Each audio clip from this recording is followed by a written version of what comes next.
This session kicked off.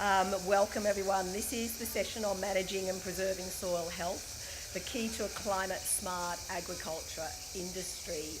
Going to be a great panel this morning, and hopefully as we get going we'll have more people come and sit and hear the exciting talk that we're going to have, and of course the great panel. Now, of course, where I'd like to start this morning is, given we're in the Australian Pavilion, is to be able to acknowledge traditional owners from whichever lands they come from and pay my respects to their elders past, present and emerging. So let me just try and set the scene here when it comes to soil health. And I am Australia's Special Representative for Australian Agriculture. I'm also a farmer, so for me soil health is critically important. I understand why soil health is so important.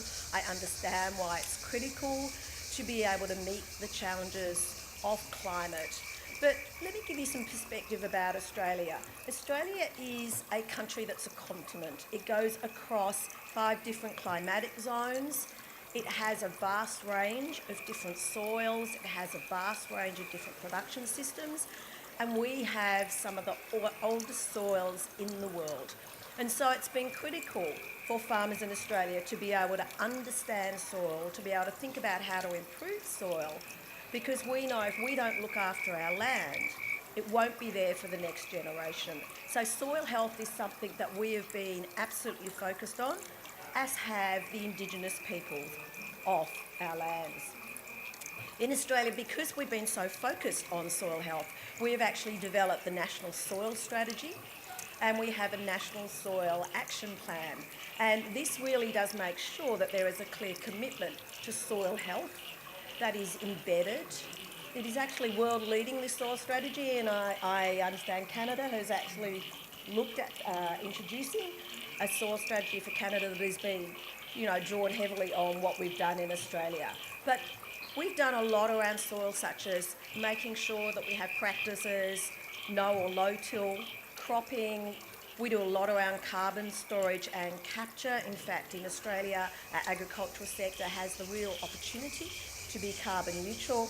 And of course, because we are a country that has droughts, fires and floods, water use efficiency has been something that's been absolutely critical as well.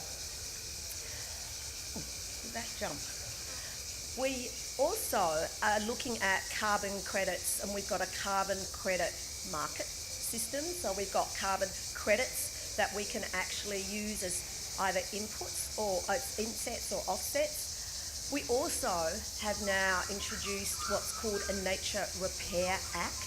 So that is very much putting a focus on natural capital accounting, which we're moving towards, and nature repair and nature positive. So when you start to look at that, you really start to look at how we are looking at a very holistic approach where soils, water, biodiversity are critically important, and not just critically important to agriculture, but critically important to the environment and how we actually can meet the challenges of climate change. Where that one came from, that's the one I wanted. So of course, very importantly, we have, when it comes to soils, meeting the SDGs. And those Sustainable Development Goals, of course, are the language that we speak around the world. And when you think of soils actually, in the way we manage soils, meet directly a whole range of the SDGs, particularly when it comes to ending poverty, zero hunger, life and land, but also indirectly it meets so many of the SDGs. So critically, soil health is so important here. And really, when we think of it, in the end, if we have healthy soils, we have healthy people and animals, we have healthy plants, we have a healthy environment, and we have a healthy planet. So that is just a scene setter, and now we're going to move to our panel. And have a really dynamic discussion from a range of experts from a number of different countries. So firstly, on my right here, we have Dr. Bruno Brazil, who's the Director of Sustainable Production and Irrigation at the Ministry of Agriculture and Livestock in Brazil. Next to Bruno, we have Dr. Jen Taylor, who's the Agriculture and Food Director at CSIRO in Australia. So that's our national science research organisation. Then we have Mr. Sesuke Inoue, who's the Director for International Research Collaboration Division in Japan. That's within the Ministry of Agriculture, Forestry and Fisheries. And then at the end we have Ms Sophie Beecher, who's the Director General of the Sustainable Development Policy Directorate, Agriculture and Agri-Food in Canada. So from all around the world we have this great panel, and we're actually going to have a great discussion now. Now, please do think of any questions. We will have a roving mic at the end to take your questions. I'll be keeping an eye on what the questions are. But first of all, Bruno, I'd really like to get you to share Brazil's approach to management and preservation of soils. Brazil, like Australia, has also very old soils, and I'm just wondering how you're looking to integrate that, and what are some of the achievements and lessons you might have learned?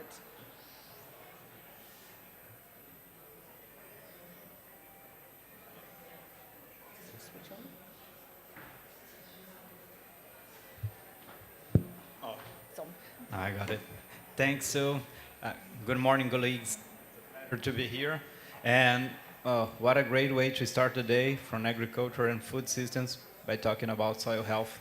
It's really a pleasure to be here.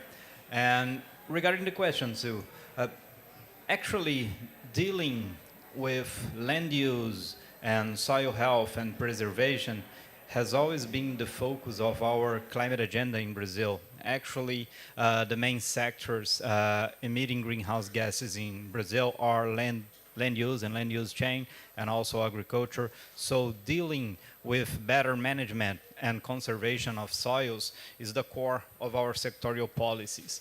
That's why we have created 14 years ago a sectorial plan called the Low Carbon Agriculture Plan.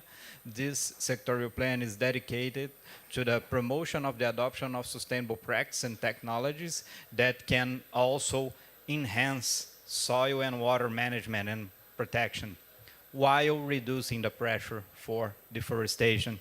Just an example, in the first decade, from 2010 to 2020, we managed to expand the adoption of those sustainable practices in 54 million hectares in Brazil. I'm talking about 26 million hectares of recovered, degraded pasture lands, also additional 10 million hectares of integrated livestock crop forestry systems, especially crop livestock systems, and also 14 million hectares of no-tillage systems. That leads to soil conservation, also better management of water, building resilience, since most of the effects of climate change in Brazilian agriculture are, they appear in the forms of droughts and water stresses. So by enhancing this soil management, we can protect those soils. And we are also targeting a more ambitious goal for this decade. For 2030, we aim to expand in 72 million hectares those sustainable practices for the second step, the second phase of the ABC, which is called the ABC Plus plan. Thanks, Bruno. Now, Sophie, I'd like to turn to you next because, just building on what Bruno said, but also Canada's, similar size a country to Australia, so you have that similar difference across your soils and climatic conditions. But you've got a policy background. So what are the policy challenges that you're seeing in Canada when it comes to just balancing meeting soil health outcomes and climate? Yes, so Canada is quite vast. We have a lot of different regions. We have the north, which has a very particular type of soil. Permafrost is installed there, so that's it's a whole sort of different enterprise. But we've got two coastal areas, Atlantic and Pacific, where on the western side we've had a lot of wildfires in recent years that has an impact on the soil. Increased salinity of soil, carbon degradation, soil erosion, that's on both coasts, and a lot of weather events on the eastern coast as well. And so some regions of Canada have suffered an excess of water. Soil hasn't been able to cope. In the middle part of our country, the prairies, they've gone through multiple years of drought in a row. However, there is a bit of a success story in Canada in the prairies, and they're very proud of that. The farmers there, which are mostly grain farmers, and the prairies have 80% of our agricultural land in Canada, have naturally gone to no-till farming, cover cropping, which has very much improve the conditions of our soil. So as you can tell, we have a patchwork of conditions. And I have to say, the farmers did it because it made economic sense. They weren't necessarily looking to improve their soil. That was just a happy result. And they now acknowledge that and are very proud of that effort. But that is the policy challenge in Canada. We have so many different realities that when we come up with policies, we cannot come up with a solution that will apply across the board. And so in policy design, it's all about setting the broader principles, the broader directions, providing the resources, and then allowing a lot of flexibility for application. Other challenges, soil improvements take many years. And so we sometimes have a hard time convincing farmers of adopting practices that have an upfront cost, where yields may decrease in the short term, and they will only see results 2 or 3 years down the line, including improved yields. But it can be a hard case to make. There are some opportunities, right? And you've mentioned one in particular, but recently in Canada, we've seen an increase in partnerships between the agri-food chain and producers. And so a lot of companies, I don't know if you're all familiar with McCain, they make French fries. They're actually one of the largest producers of French fries in the world. I don't know if that's a point of pride, but anyways, we do provide you with your crisps, your chips. Actually pay the farmers to implement practices that to improve the soils, and everybody benefits. McCain benefits for reputational purposes and maintain their relationship and sort of ensure a provision of crops for their product in the long term. So there are some win-wins to be had there. And the other positive in Canada is that there is a consensus around soil. When we go around Canada and we talk about climate change and greenhouse gas emissions, you're going to get a variety of reactions. But when you mention soil, everybody agrees that it's important. And so producers are paying attention. They want to improve the soils. They see a direct benefit. So now we have to capitalize on that. And we don't have a national soil strategy, but our Senate, one of our 2 chambers in Parliament, recently completed a multi-year project where they went around and gathered information on soils and published a report on soil. And one of their main recommendations is a national soil strategy. And the government has published its response, and we do agree. So hopefully we can work with the producers and around Canada to make that into a reality. Thanks, Sophie. You pick up on a couple of things there. I think there is no one size fits all, which we say as well in Australia. But also there's got to be a value proposition for farmers, and so working through that in Australia, we're certainly seeing the supply chain start to lean in and recognise that. And when it comes to your national soil strategy, hopefully, I was there recently talking about that and hoping that Canada does get one, as well as, of course, getting a special representative for Canada for agriculture. So let's move to a slightly different size of countries, SK. Japan is very different in size to Australia, Canada and Brazil. I'd be really interested if you could actually talk about what Japan's doing around its soils, particularly from a policy context. Yes, thank you, Sue. In Japan, like other Asian monsoon countries, our agriculture is kind of family farming and rice paddy field agriculture, and soil management is based on the application of organic matters such as compost to small-scale farmland. We think that such soil management contribute to the proper use of livestock waste and the creation of recycling-oriented society. And on top of that background, we recognize the value of soil carbon storage because we think that increasing soil carbon storage can contribute to triple win of productivity improvement, mitigation, and adaptation for climate change. In 2021, Japan launched strategy Midori.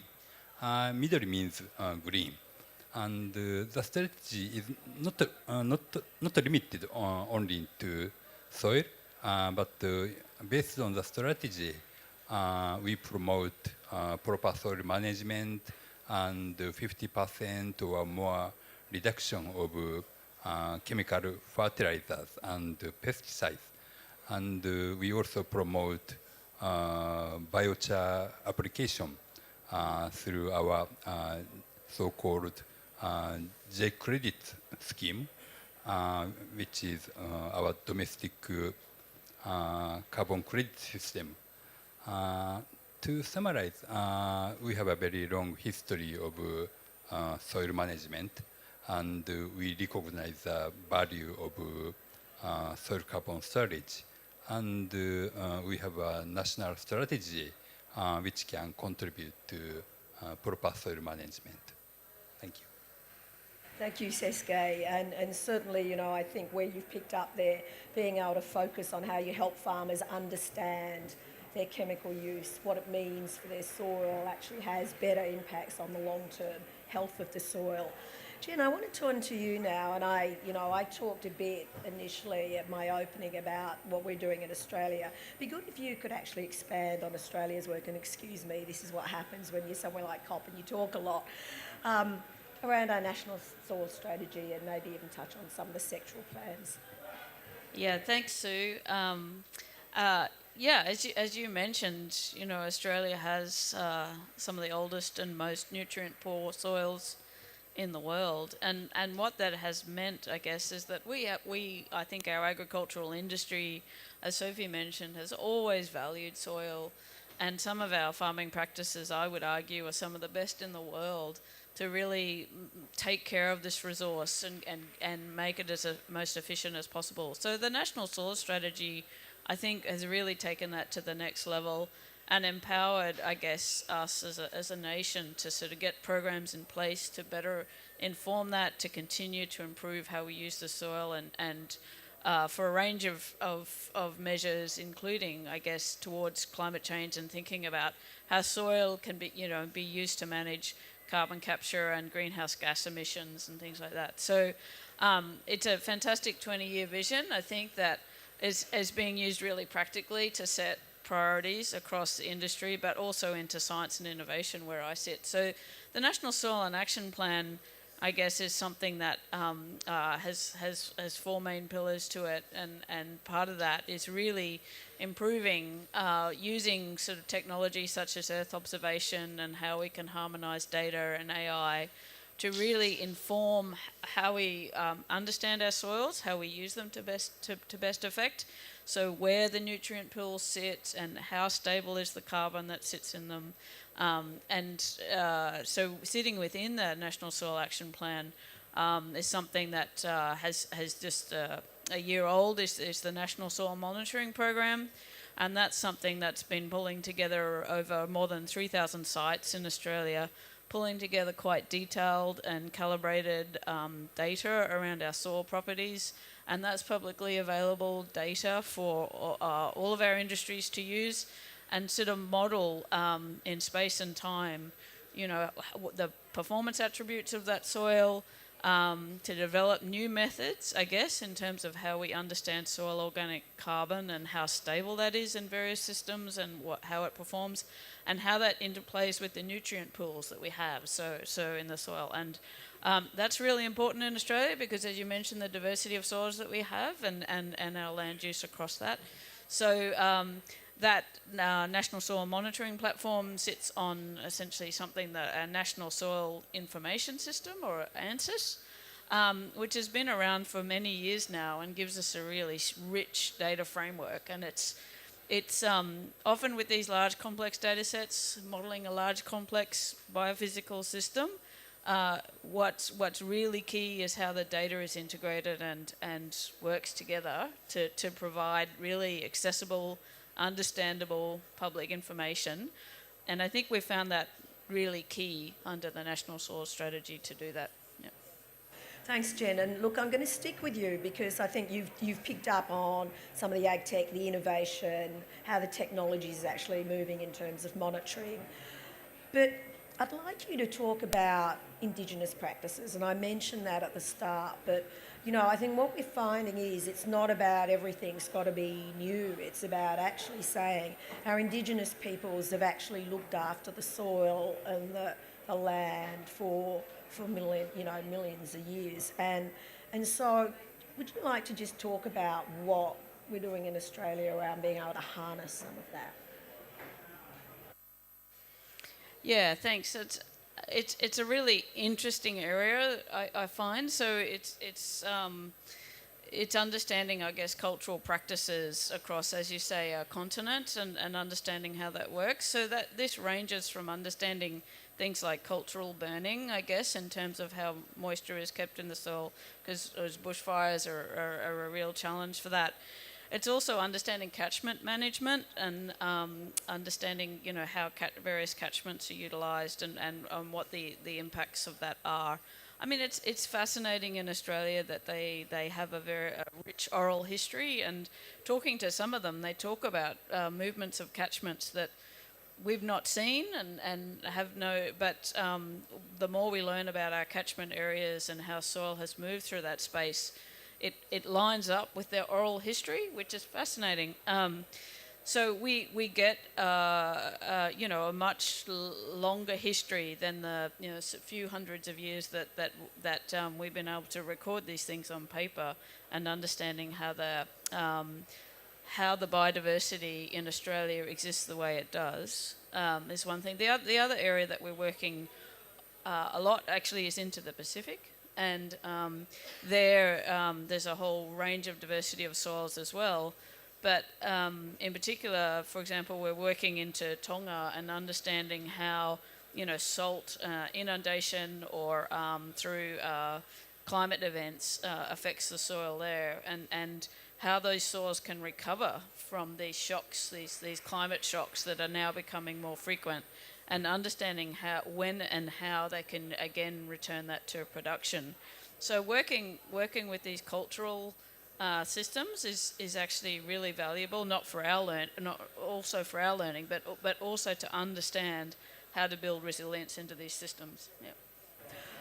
And Sophie, I'd like you to segue then from what Jen's just been talking about, particularly about that Indigenous aspect. Once again, an important policy consideration in terms of the Indigenous management of land, soil health. So how are you dealing with that in Canada?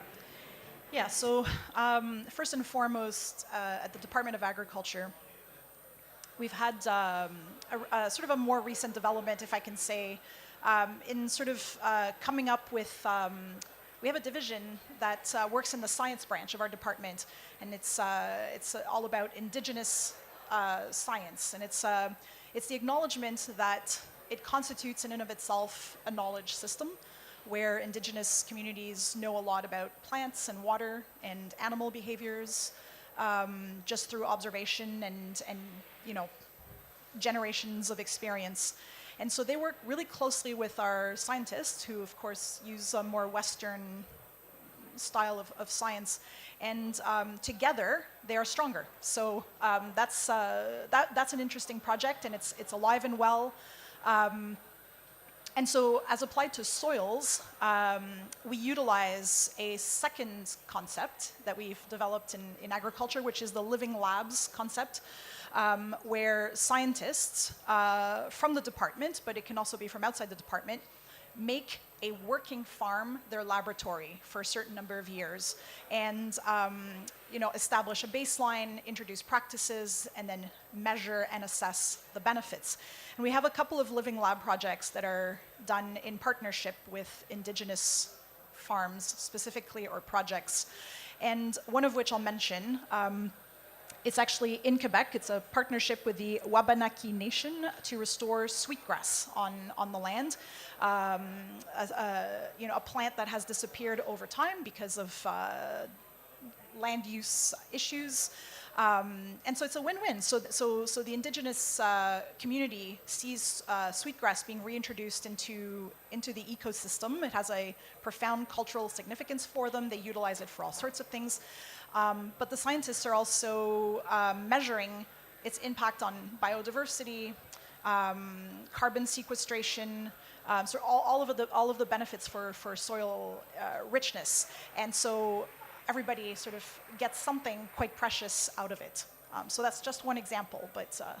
Yeah, and I've had the pleasure of actually seeing the living labs in Canada, and how working with farmers, allowing trials on the ground, really helps to provide input back into the science and the research. Bruno, I'm interested in your updated ABC plan, ABC Plus, and how that's relating to climate change and soil health, but also you similarly have Indigenous people, and how you're embracing their ways of working.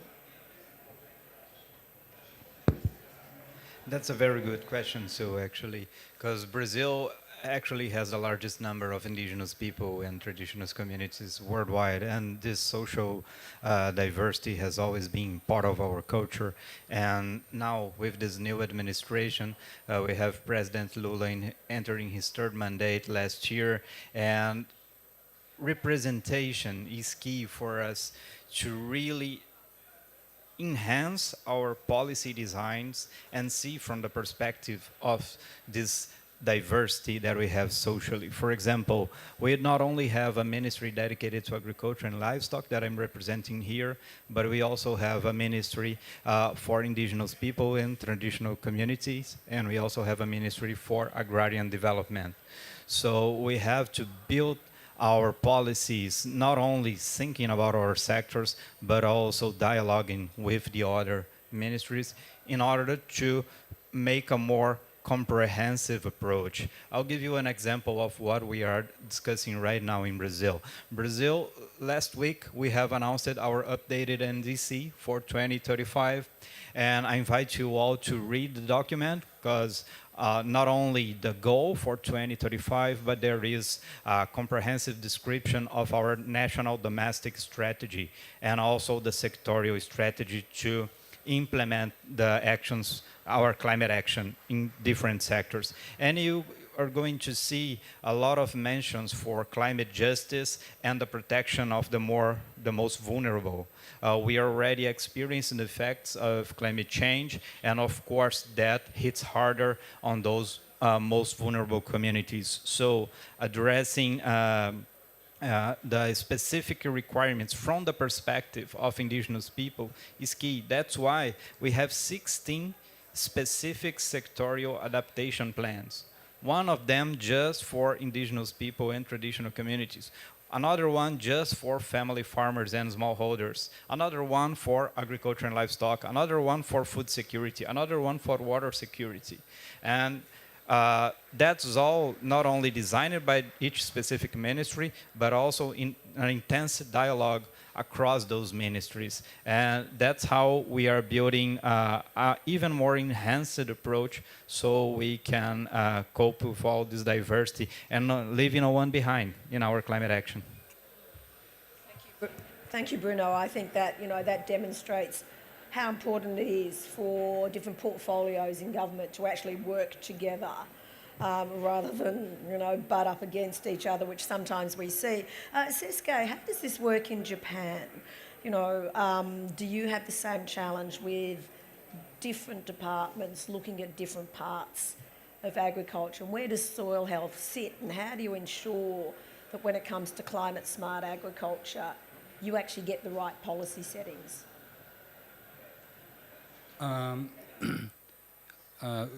We definitely understand that there are kind of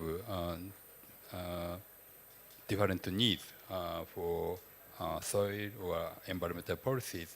And while we promote Asian monsoon style soil management,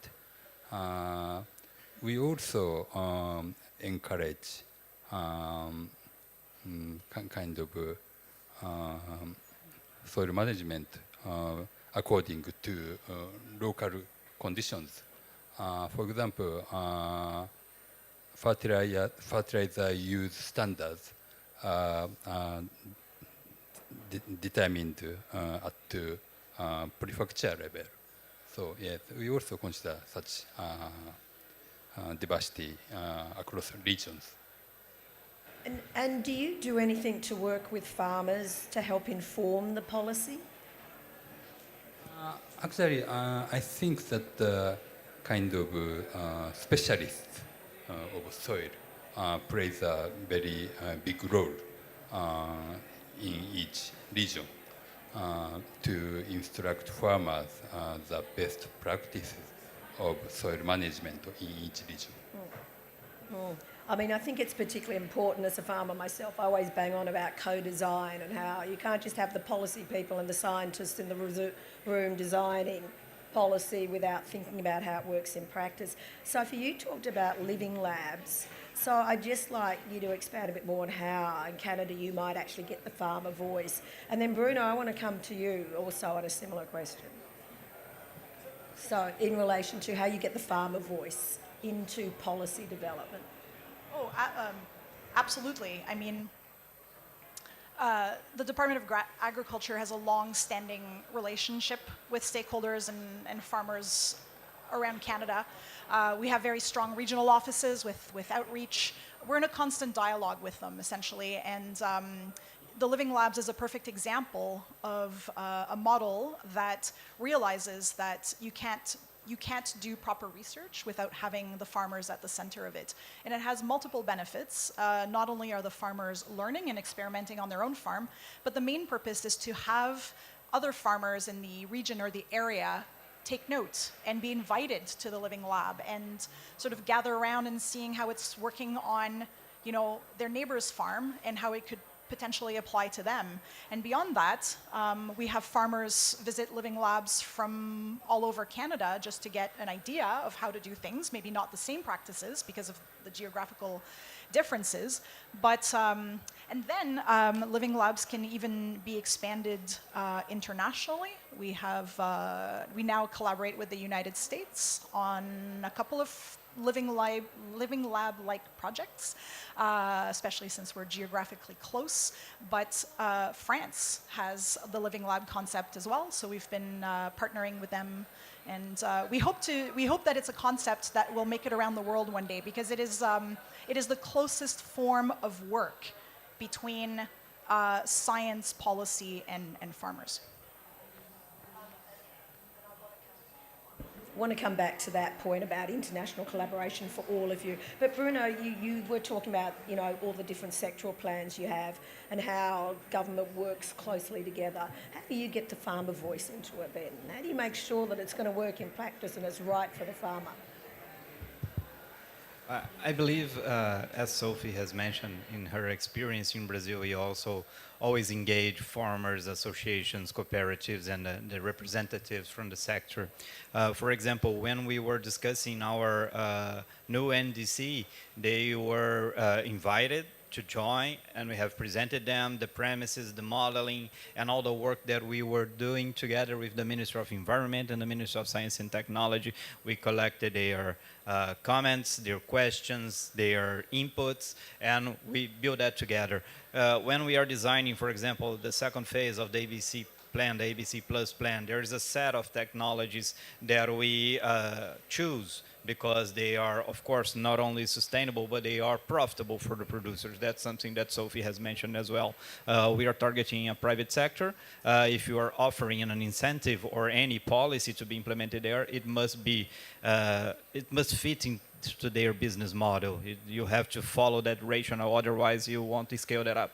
And to do that, you have to bring the farmers, the sector, you have to bring the academia and the policymakers, and we take as much rounds of dialogue as we need. I don't know if that's something that we are already used to do that in Brazil. We have a lot of barriers, we have a lot of diversity, but we do not create any additional dialogue barriers for that. We can agree to disagree, but we dialogue. Thank you, Bruno. Look, international collaboration is something that I'm really keen to explore with each of you. In my role, you know, I have the privilege of going to many places in the world. I speak to scientists, I speak to researchers, I speak to farmers, I speak to policymakers, I speak to, you know, industry along the supply chain. And I see so many fantastic things, but quite often I think, how do we actually collaborate better globally? How do we leverage that so we spend our finite resources and making it fit for purpose for our own markets? So Sophie, I'll start with you and then work this way. How do you see the direction for international collaboration and cooperation? Yeah, so international collaboration is a no-brainer, isn't it? And we already do a lot of it. Mostly, I would say, through science partnerships. You know, so Canada is a member of the Global Soil Partnership, for instance. I think it's less about exchanging on the particulars of soil and, you know, what works in Canada could potentially work in other countries. I actually think it's less about that. It's more about the process. How did you develop solutions or policies that apply to such a large country as Australia or perhaps Brazil? How did you render your policies flexible? How did you include the producers? We have a lot to share in terms of measurement, indicator development, technology used to do so. I think there could be a lot of commonalities there. Just a note of interest, you know, Canada shares a border with the US, and individual provinces in Canada have more in common with the state that is immediately south of the border than other parts of Canada. So the soil types are a lot, you know, a lot closer in Nova Scotia and Maine than it is in Nova Scotia and Alberta. So we have to collaborate with the US. And then the last thing I'll say for international collaboration, and we're doing it today, we're doing it at the COP, is to elevate the status of soil. You know, we have the biodiversity COP and we have the climate change COP, but soil, sometimes we forget to talk about soil. And so for me, it's about reminding people that everything starts with soil. Biodiversity starts, you know, largely with soil. Climate change and soil are linked. And so if it is a topic that we can all agree on and an area where we can all improve, why not talk about it more and just put it in people's minds that you know, we have to take care of the soil and other things will come from that. Important point. Absolutely. I think soil health is absolutely critical and we need to keep talking about it. Bruno, soil needs to be part of COP30 when you host it next year, front and centre. Making sure, of course, agriculture is front and centre as well. Seske, would you like to talk about, you know, how you think about international collaboration and ways that you think about doing it?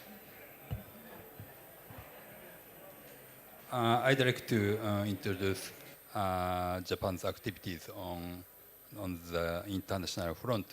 For example, Japan's experts participate in expert meetings of IPCC or 4-per-meal initiatives, and in cooperation with FAO and with the participation of Australia, we held a series of workshops for the calculation and reporting of soil carbon storage in Asia Pacific regions. And last year, we formulated ASEAN Japan Midori Cooperation Plan to promote various cooperative activities, including those related to soil. And our research, our national research and development agency, which is called GIRCAS, conduct field experiment in Thailand to determine the effect of biochar application on soil carbon storage. So I think the main three pillars of our international activities are participating in international fora and cooperation and promoting international research and development. Thank you. Thanks, Sesuke. Jen, would you like to talk about international collaboration from an Australian perspective and maybe, an Australian Pacific, perspective as well? Yeah, absolutely. Well, it is really key, and I fully agree with Sophie. It's because it's such a context-specific, complex system in the soil that we're talking about. The collaboration really adds a lot of value when you start talking about processes and frameworks and platforms and how they can be applied in different areas. So, for example, into the Pacific, we have our Australian National Soil Information System. They're looking at essentially taking the skeleton of that and replicating it and adding their specific data into that system. So that's one where we can share and people, then use it and own that system for themselves, and that's really useful. It would be no use to them with Australian data in it, obviously, but they do that with that system. So that's a great example. I think where the science and technology is taking us, really exciting, because we are now able to understand soils better than we have ever done before with remote sensing. So, with Earth observation technology that now, has all different layers of public accessibility, so the international community can look at the same data across essentially the whole planet and devise methods. So that really lays a really rich opportunity for international collaboration, and we really should be collaborating on methods, indicators, and how we measure things. Yeah. Look, that was a great point you raised, and I think, Sophie, you said international collaboration is a no-brainer, except that sometimes, countries get a bit precious about ownership and, how do I demonstrate this to my country? But Jen, as you say, I think remote sensing, certainly using tech globally is really going to be a way that we're going to be able to collaborate. I was on a panel yesterday where they actually said there's a lot of disagreement about priorities on different things, but everyone agrees on two things, and that's priority needs to be on data and capacity building. So, I think they're two key areas. Bruno, in Brazil, is it a no-brainer about international collaboration? How do you make it work there? Of course, there are some challenges, but we also have some successful experience. I would like to highlight one of them, which is called Project Rural Sustentável. The translation would be Sustainable Rural, something like that. And we had, in partnership with the United Kingdom government, the Inter-American Bank of Development, and other partners in Brazil, actually to implement recovery of degraded pastures and integrated livestock crop forest systems in the Cerrado area, in the Caatinga area, is our semi-arid region, and also in the Amazon, assuming different forms. So in the Amazon, you have agroforestry systems and other systems, for example, related to production of cocoa and Brazil nuts and also acai.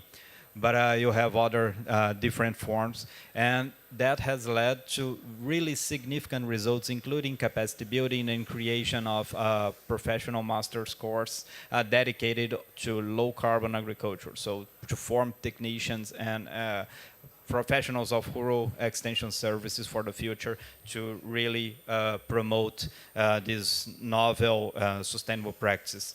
Another example of a successful approach would be the 4 per 1,000 that was launched in Paris a few years ago, and it's dedicated to exchange of knowledge and scientific data regarding soils, especially carbon storage in soils. That's a key area for cooperation international. I believe we can dialogue a lot and share a lot of information on an academic basis, not creating those high-level barriers that we have sometimes regarding commercial aspects and other strategic aspects. But there's a lot of room to cooperate inside academic space. And these are just 2 examples, but of course we have others. Thank you, Bruno. Now, I might go to the audience. We got a question straight away, so we do have a roving mic. Thank you, Tony. If you'd just like to say your name, where you're from, and then ask your question. Thank you. Sure, thanks Sue, and thanks for the panel. My name's Tony Marr and I'm the Chief Executive of the National Farmers Federation in Australia. I just want to pick up on the last point, perhaps ask not a Dorothy Dixer, but the question about collaboration, global collaboration. Given we've got Canada, Brazil, Australia, and to a lesser extent Japan, but 2 things. Agriculture is embedded in the culture of all of those 4 countries. 3 are big exporters. How collaboration versus competition? Should we compete? Is there a competitive advantage for Australia to get better soils than Canada and Brazil, given we're both big exporters of beef or grains? So collaboration's good, but should we keep our information to ourselves to get a competitive advantage? Farmers are big traders.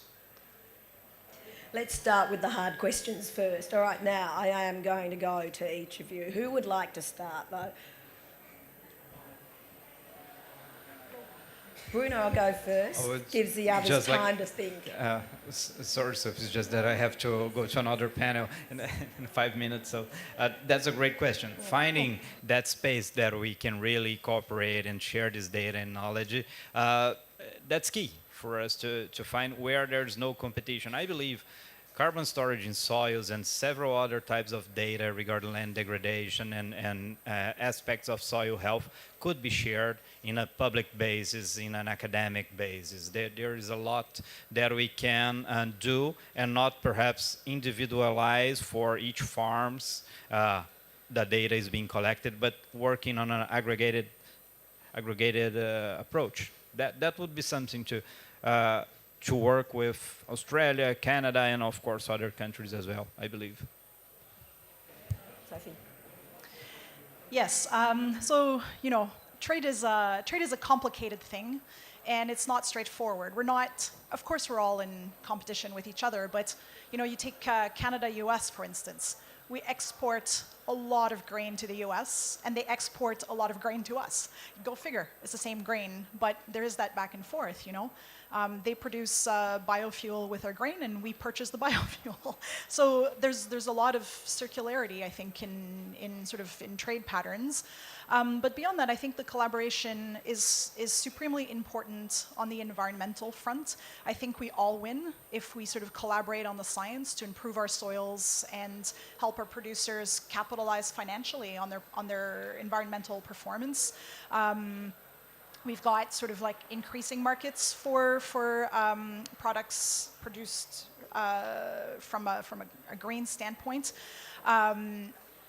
And so, sort of like more on the scientific side of things, for technology, technique, for the betterment of our planet, I don't think there should be that much competition. I think that, Sue, you mentioned we have a tendency sometimes to not collaborate. There are other reasons for that sometimes. We lack the imagination. We just lack the impetus to just reach out to another country. Sometimes it's easier to just continue on your own scientific project, keep your head down, do your 4-year science project, and not put your head up. But isn't it silly that we're all working on our own projects, sometimes on the same project? we could help each other out and save some time and even money. So. Look, I'm absolutely with you. It's a no-brainer. But now, Bruno, I know you do have to go. So thank you for your contribution.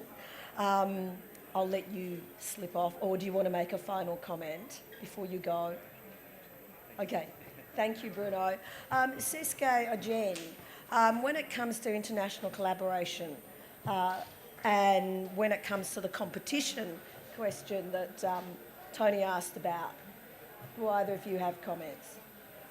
Actually, Japan is mainly the big importer of food products, so the position may be a little bit different from big exporters.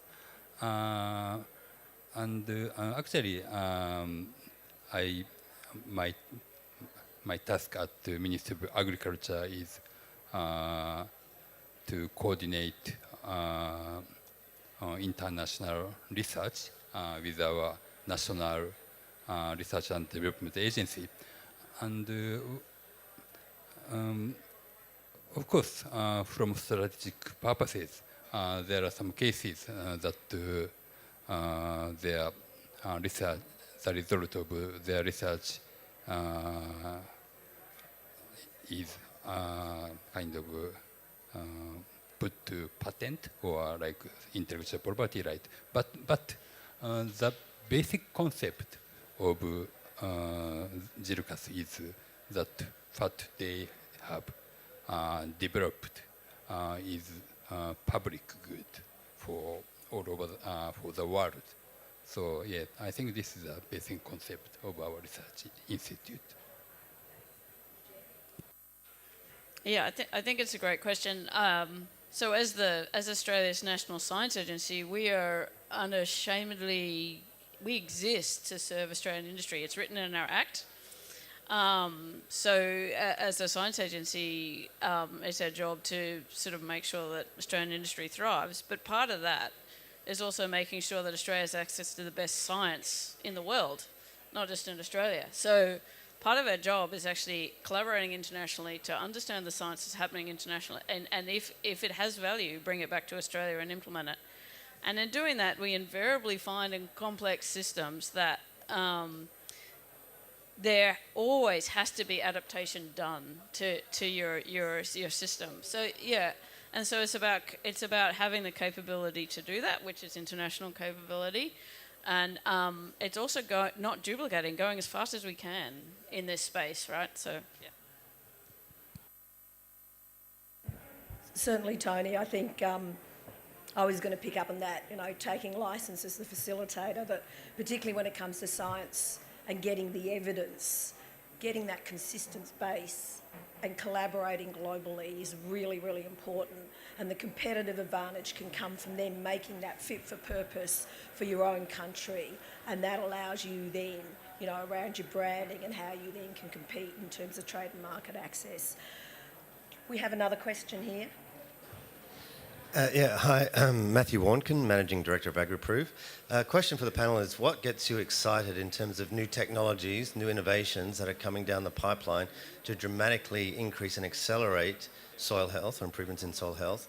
And then what metrics should we be tracking in terms of looking for that underlying progress, specifically with regard to the soil biome? So what metrics should we be tracking, and what's getting you excited about from a technology perspective?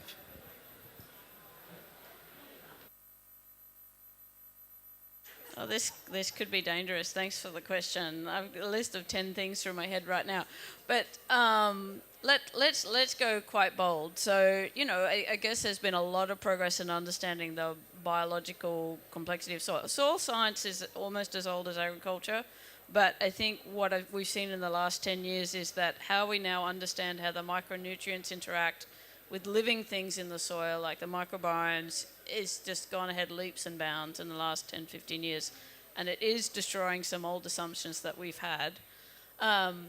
But when you talk about microbiome and you talk about landscape agriculture, it's actually very difficult to use that as an intervention. So something that's really quite exciting, I think, is thinking about how we use insects, in fact, which are soil architects, and interventions through insects and things to scale things across. Obviously, we've already mentioned the monitoring and measurement technologies, which are also going ahead leaps and bounds, but I get excited about ways in which we can intervene in the system in scalable, affordable, efficient ways at landscape scale.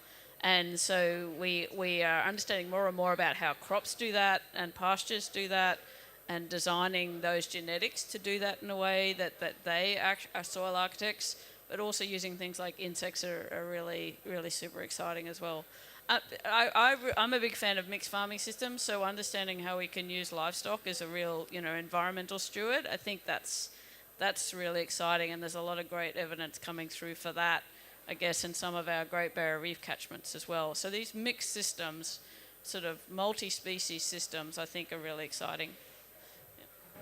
Sophie or Cisco, do you want to add Yeah, anything so there? I'm not a soil scientist, but I think the answer that I'll give to that, it's a little bit less exciting than yours. We're getting our act together in Canada on measurement and development of indicators. For the longest time, that was, I think, a little bit of a challenge, right? In sort of, and so, for instance, it's pretty neat when the indicator that you develop gives you new insight on which practices you should be developing. And so Canada has, for instance, a soil cover indicator. How much part of the year is your soil covered? And in Canada, that's partially by snow. So, so either by crop or by snow. And through that indicator, we've discovered that the longer your soil is covered in the year, the better it is for the soil, for sort of carbon and erosion and nutrients. And so then we can go back and inform producers that, with weather and sort of like crop timing, one of the goals is to keep your soil covered as much as possible.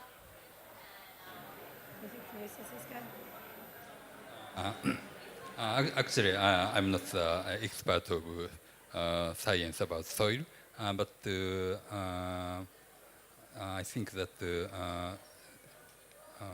in the area of agriculture, there are many innovations which can really contribute to climate mitigation. And I think that for us, the challenge is to really scale the use of technologies in reality. And actually, for example, we compiled a catalog of useful technologies which can contribute to climate change mitigation. But when we disseminate the information, many countries show interest, but this does not immediately lead to actual scaling of technology. So I think we have to consider how we can promote such scaling. For example, like at the research and development stage, we have a partner country, and we have to work together with partner countries, government, or research institutions, and if private company could join in, it's further better. So I think that much effort is needed for the actual scaling, not only just advancing research and development. Thank you, Seske. We are at the end of the time for our panel session. So thank you, everyone. In summarising, I will actually pick up on that last question, which is what makes you excited. What makes me excited is the opportunity for agriculture and soil to absolutely be front and centre in terms of the solutions for climate challenges and demonstrating climate smart agriculture. So I look forward to the opportunities today on Agriculture Day to see and hear more about that from other panels. So you please thank our panellists Sophie Beecher, Seske Inoue, Jen Taylor, and of course Bruno Brazil, who had to run off to another panel. Thank you everyone for coming.